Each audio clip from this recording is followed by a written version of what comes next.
Back again, checking, reflecting. Let's begin. Check out this cool dude. Hey. So our bandsaw is the culprit for this video. We have to do a lot of repairs all the time. So in our little shop, I just did this to kind of fill space. I want to pop a video out at least every couple of weeks. This is a Laguna 24-inch bandsaw, and the throat where the blade goes through the table does not have any protection. So the impetus for this video, we were cutting some smaller pieces and we lost a $140 blade when a small piece went down through that hole, got caught in between the wheel and the blade, and put quite a nice knot in there. So lest we make that mistake again, we're going to go ahead and do a little repairing, fixing / upgrading, and that's par for the course with just about any tool in your woodworking shop. Here I'm going to show you what not to do. I'm just kind of scoring it really to get the basic width of where my cut needs to be. If that saw decides it wants to grab that piece of wood, it can decide what it's going to do with it from there, and can be detrimental to you. You see I'm having a problem holding the guard up. Be as safe as you can with everything you do, but don't be stupid like me. Just a little, just a little. Whoa, whoa, whoa, that's enough. Alright, you're done. Go ahead and pick it up and get out of there. Then we'll take it over to the table saw, and get it cut up a little bit better to the right thickness. This is another one of those repair or replace type things. We had one of our workers, his name will not be mentioned here, but with our old table saw that was held together with duct tape and bubble gum, he decided he almost wanted to unalive his fingers from his body. So we ended up having to buy, this is one of those Grizzly shop table saws, and it's a pretty awesome little deal. We had to do a few adjustments on it. Apparently everything with Grizzly, you got to do some adjustments on it to make it fit you. But there was a quick little money shot of how thick it's supposed to be. Now we're going to cut it the other way and go see if we can't squeeze it down in there. These are all rough cuts, so everything's going to be big. We'd like it to fit nice and tight, so it's a little bit more precision than what most people deal with. I've got a Carhartt bib overall on. Those things are amazing with all those pockets. So here we go. Fits around the blade. The dimensions are right. Got to start radiusing. Check out that wedding ring right there. I wanted to let everybody know, since we got a good close-up of that. My original wedding ring, we spent a boatload of money on it, and I lost it on one of my construction job sites. I put it on the bed of the truck to wash my hands and drove off and forgot it. But anyways, we got that one on a trip to Hawaii. It's inlaid with wood and has sea turtles. It's really nice for holding all the extra man glitter in there in case I needed some. It's between my finger and the ring all the time. Alright. Back and forth, back and forth. I went to that sander about 15 times, but you can always take too little. It's hard to put some back. Shape everything up a little bit, get it nice and smooth and fit just right. I have a ton of sanding. That is the most of what we do in this shop, is sanding, sanding, sanding. We make some beautiful stuff, but no one understands how much sanding goes into it. Alright, got it fit down in there. Give it a little tappy tap. The tighter the better. My wife's sitting right next to me, is why I had to talk about that ring. But I do like it. I do like her too. She likes me sometimes, most of the time.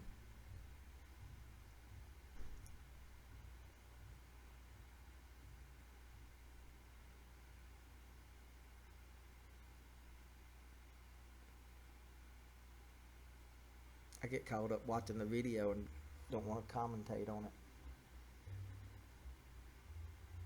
Make sure you wear your respirator.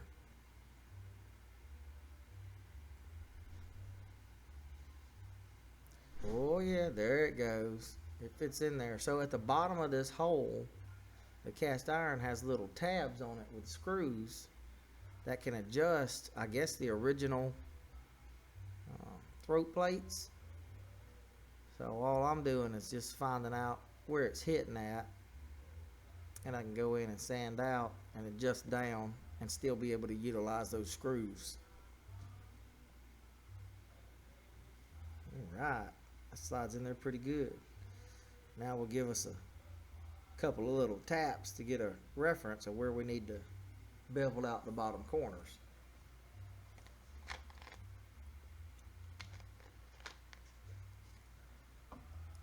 Got to lift that fence up out of the way.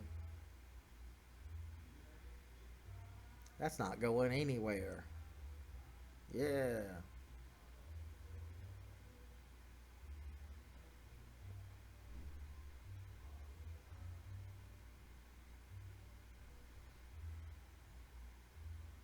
That is a good fit. Good job, Tommy. Alright, we see your marks. Let's go back to the sander. Ooh, different angle this time. Get full immersion with the camera. 3D. Look at that. I thought it was about to come out of the screen at me. Looks like I had to eat a little bit right there. Yes, indeed. You know, that's I don't know, Bowers, Harbor Freight Special, but that thing has had some miles put on it. Sometimes I don't really necessitate the cost for the high dollar equipment. I could go buy a $38 million Festool sander, but this one does just as good, and I could probably buy 13 or 14 of these before I paid for a Festool. So something to think about. Downtime does cost money also, though, so there's just more than one way to be an armchair economist, I suppose. Alright, now we're going to really drive it in to get them screw holes pinned in. Everything still runs smooth. And back to the sander to go ahead and bevel them edges out. I really love this bandsaw. We started out with a old Sears Roebuck 20-inch, and it was a boss, but the cast iron roller on the bottom cracked on us one day. And let me tell you, finding parts for that thing, next to impossible. I found the whole carrier, and they wanted like $800 for it. I think I paid $300 for the whole bandsaw at the time. Let me tell you another thing I really love. That pencil I'm using right there, that is one of them ox pencils. The case has a sharpener on it. The clip is big enough to hold into my pocket. I don't know if you guys can tell or not, but I'm a fanboy for tools. So there's the roughness to see if everything clears. And when we get it down in there, we'll be good to go. Pretty close. Couple whacks with a hammer. Oh yeah, just send it home. It'll fit in there nice and tight. You only need to put it in one time, right? One time will get you in more trouble than you know.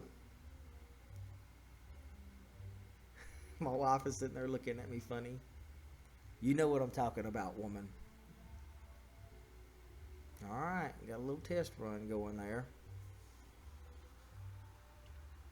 Everything's running smooth, nothing's blowed up yet, so that's a win. It's in there pretty solid. All day. Alright, let's get us a piece of hardwood and cut some shapes in there and twist and turn and bend and move. Had to do a little adjusting there. I went ahead and threw some hardwood through it. It's black walnut. Why am I wasting all that money making these cuts? That's like $7,000 of black walnut right there. This is a smooth operating bandsaw. I love it. I feel embarrassed that I have to make this video at all because of what it did to that last blade, but like they say, there's no such thing as a free education. That's one of my favorite sayings, by the way. That thing is cutting it like butter. That's a Wood-Mizer silver tip blade. I want to get one of those blades with the carbon tips on it. But it handled it like a champ. No more small pieces getting stuck down in there. Yay! There I am again. Hey, guys, thank you. Yep, there's another video for you guys. Of course, we have to continue fixing everything, but there she is. Now I just need to fix this, and this, and this, and this, and that, and this, and that, and that, and this, and that, that.